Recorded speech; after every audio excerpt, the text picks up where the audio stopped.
Otep à tous, bien-aimés frères et sœurs. Nous avons tous écouté, entendu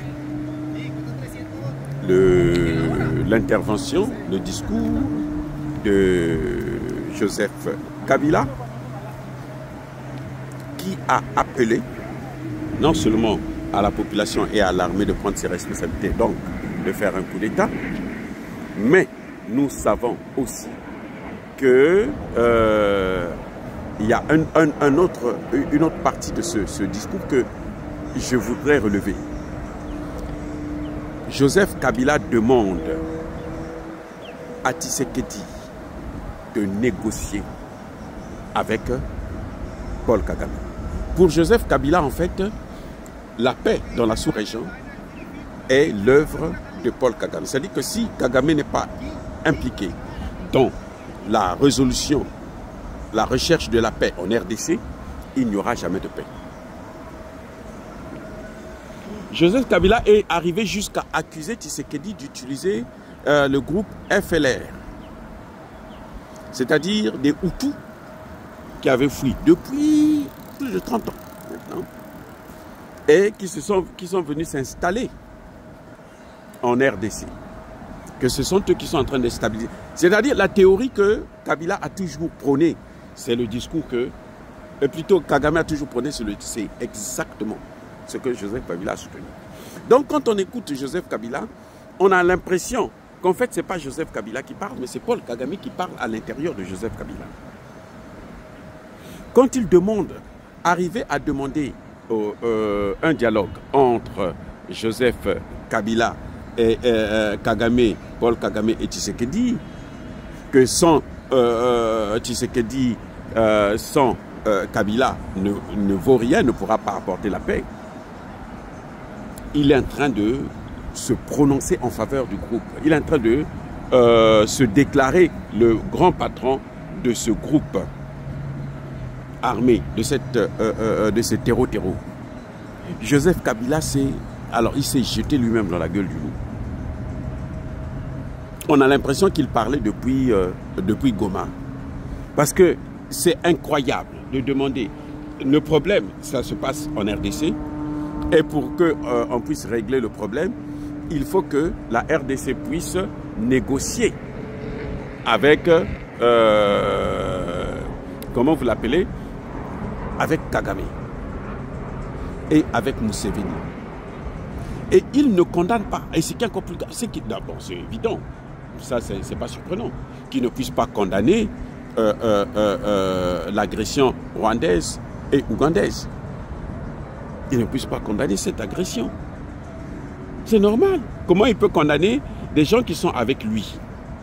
Et vous voyez là que, en fait, Joseph Kabila, qui est Tutsi, maintenant il est en train de revendiquer sa vraie nationalité, son vrai statut de Tutsi rwandais qui est venu gouverner la RDC. Moi, mon message, c'est vis-à-vis de Tshisekedi. Monsieur Tshisekedi, vous devrez comprendre que il y a un temps pour tout. Le règne de Kabila est terminé et c'est à vous de mettre un terme à ça. De telle sorte que celui qui viendra demain puisse tout faire pour qu'aucun Tutsi ne puisse encore gouverner la RDC. Même ce que vous voyez là, les Pacific Massoun, vous avez vu Pacific Massoun, c'est lui qui est venu carrément descendre Goma et Bukavu, hein? Pacific Massoun, c'est que vous avez fait confiance en lui. Moi, je disais toujours, ah, c'est un Rwandais. On ne peut pas faire confiance à un Rwandais. Les Rwandais ne sont pas des Congolais. Les Rwandais, les Tutsis là, ce ne sont pas des Bantous. Donc, vous ne devez pas leur faire confiance. Il n'y a aucun lien avec les Congolais. Sinon, un lien de voisinage. Et Joseph Kabila en est un exemple clair. Un pays qui lui a tout donné, il le trahit de la façon la plus, mais alors, jamais vue. Et personne d'autre ne peut tolérer, accepter cela. Et vous avez vu, Joseph Kabila vous parle de la justice, de l'armée, qu'il avait réglé le problème. Quel problème il avait réglé? Au contraire, c'est Joseph Kabila qui a mis tous ces outils-là dans l'armée congolaise, dans l'administration congolaise.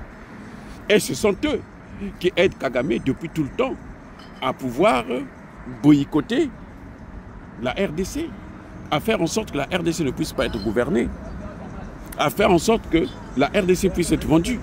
Joseph Kabila est en train de montrer que il avait donné le pays à Kagame, à son frère bien sûr. Oui. Donc, je crois que pour les Congolais doivent maintenant se réveiller.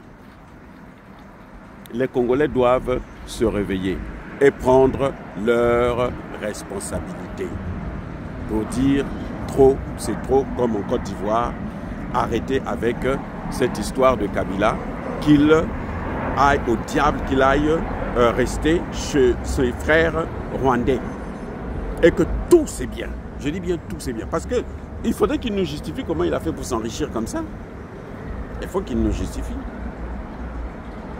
C'est pour ça que j'appelle encore une fois de plus le président Tshisekedi de vite faire, de travailler d'arrache-pied pour réformer l'armée et réformer l'administration. Kabila n'est rien sans l'Occident.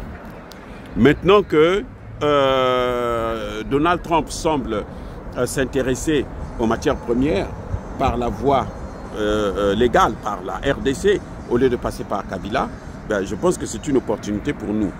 Mais cette opportunité nous sera bénéfique si et seulement si on réforme l'armée, on réforme l'administration.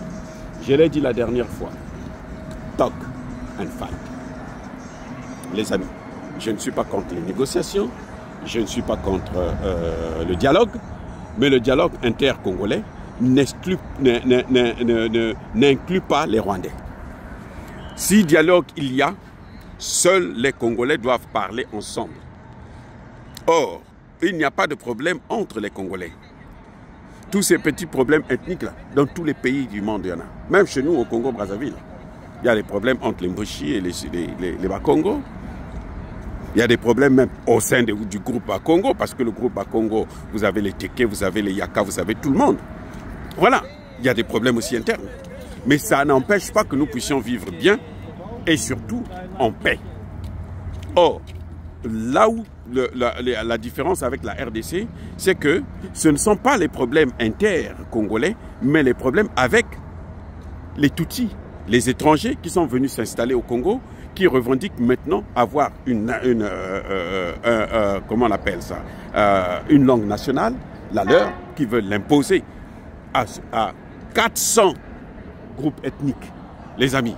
Mais c'est grave ce que je suis en train de vous dire. C'est tellement grave. Et on ne peut pas continuer comme ça.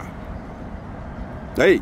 Donc, Joseph Kabila, en fait, en demandant le dialogue, il est en train de montrer non seulement que c'est lui le patron de ces groupes armés, c'est lui le financier, mais aussi que cette guerre, il l'a faite avec Kabila.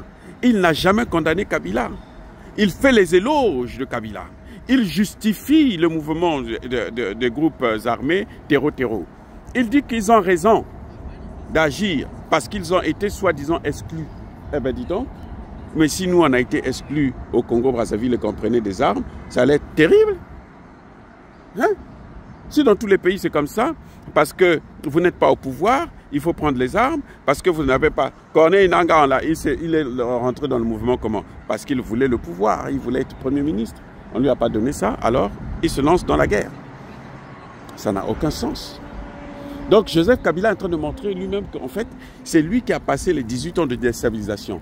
Et malheureusement pour lui, Tshisekedi est en train de se réveiller et Tshisekedi veut mettre un terme à sa gestion. On veut que ça soit maintenant une partie de l'histoire de la RDC. Soyez bénis.